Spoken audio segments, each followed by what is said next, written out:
Hey everyone, and welcome to something a little different. This isn't meant as a direct tutorial, it's more a collection of tips that I find useful for finding my way around in the world. Most of you are probably familiar with the coordinate system that's on the F3 debugging screen, and they are very helpful. But I also know a lot of people who are entirely dependent on them, and I've always found this very limiting. I mean, what if you forget to mark down the coordinates for your base? What if the server admin turns them off? And yes, there is a game rule for that. So the first thing I want to talk about is something I sometimes call the Circle of Familiarity. So imagine your house, and now picture all the area around it that you are familiar enough with to find your way home from. No matter where you are in this area, you can probably find your way back to your house. That's the Circle of Familiarity. Now, the larger your circle, the harder it is to actually lose where you live. Imagine you're far out. You're really far from home. You know roughly the general direction you need to go, but chances are you're not going to be exact. Now, if your circle is small, you need to be more precise. You're going to have a much harder time finding your way home. But if your circle is large, you can be out by quite a bit, and you'll eventually run into land you're familiar with, and you'll be able to find your way home. Now, when you're first starting in a new area, a new world, whatever, your circle is going to be very small, if you have one. I remember my first survival world, basically the second I walked away from my spawn point, I was lost. Which is fine. It grows as you play.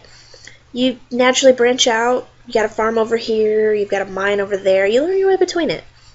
And you can also encourage it to grow. Gradually explore farther from home. It doesn't have to be too far from where you know. Just push out a little bit. You gradually will learn the area around, and then just make your circle a little bigger. Okay, but now what about taking long journeys, long distances from home? Obviously, you're not going to take the time to gradually learn your way there.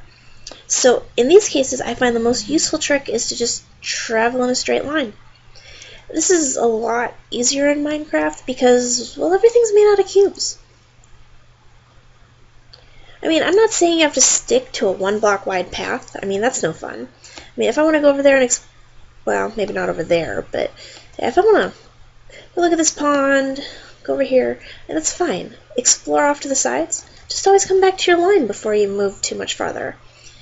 That way, when you're ready to come home, all you have to do is turn around and come back the way you came. It's very hard to get lost if you're not wandering around in circles. That's all I'm going to say. Next up is landmarks. Especially large landmarks, they're often the easiest ways of expanding your familiar area. Though of course we're not going to rule out the use of the little ones as well. Now the most obvious natural landmarks are things like mountains and other large terrain features. I mean, you can see them from a long way away, which means as long as they're in sight, you basically know where you are.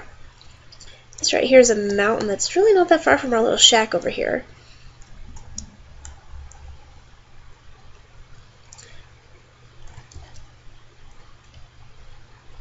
No, I mean, we can't see the shack anymore, but we can see the mountains. And we know which direction the shack is from the mountains. Therefore, we are not lost. An often overlooked form of landmarking is actually whole biomes. I mean, look at them, they're huge.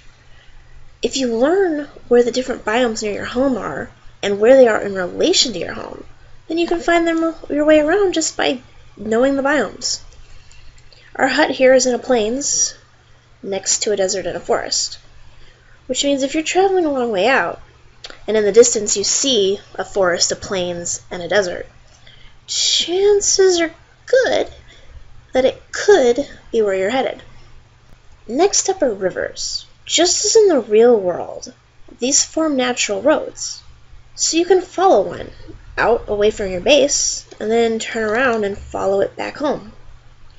These also double as large features you can see from a long way away.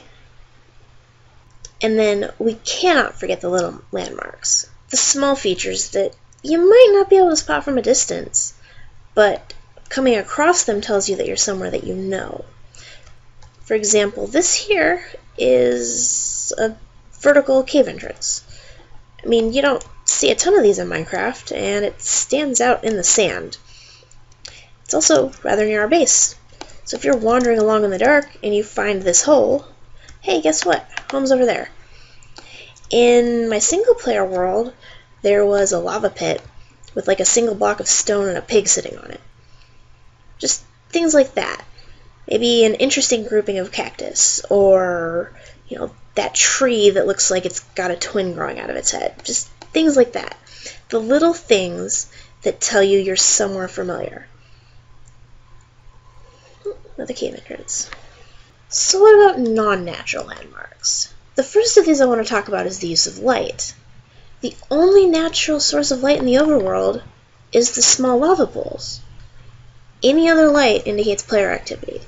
So when you're traveling in the dark, the sight of far-off light is probably home, or something somebody has built if we're playing on a server. Another useful trick with light is the use of small signal beacons. Now these can be anything from just placing a torch on the ground in a path, or you can do more complicated arrangements of blocks and stuff to tell you which way you're going. Including both blocks and torches makes them just as useful during the day as they are at night, because at night you can see the light, and during the day you see the obviously man-made placed blocks. Another age-old trick for landmarking is the use of towers.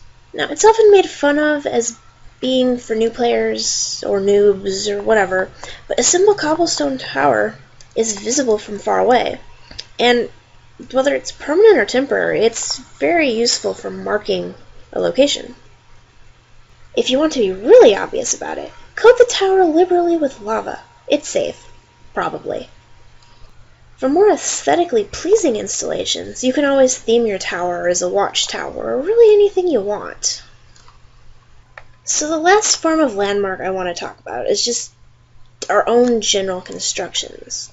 Anything from your mine to that mysterious circle of stones you can't quite remember why you built will say, hey, I know where I am. And for those of us who play on servers, no, not every player creation is going to be ours. They do not necessarily say, hey, this is where my base is, but they do say that players have been here. You are not lost in the wilderness.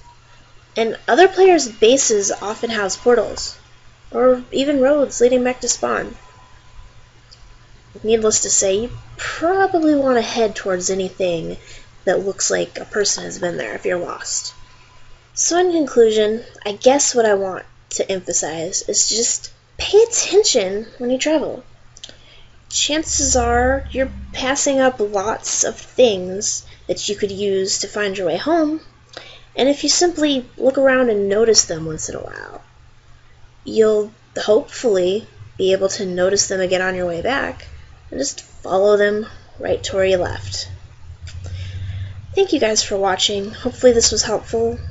If not, there's always the coordinate system. Probably. Assuming somebody didn't game roll it away. We'll catch you guys in another episode.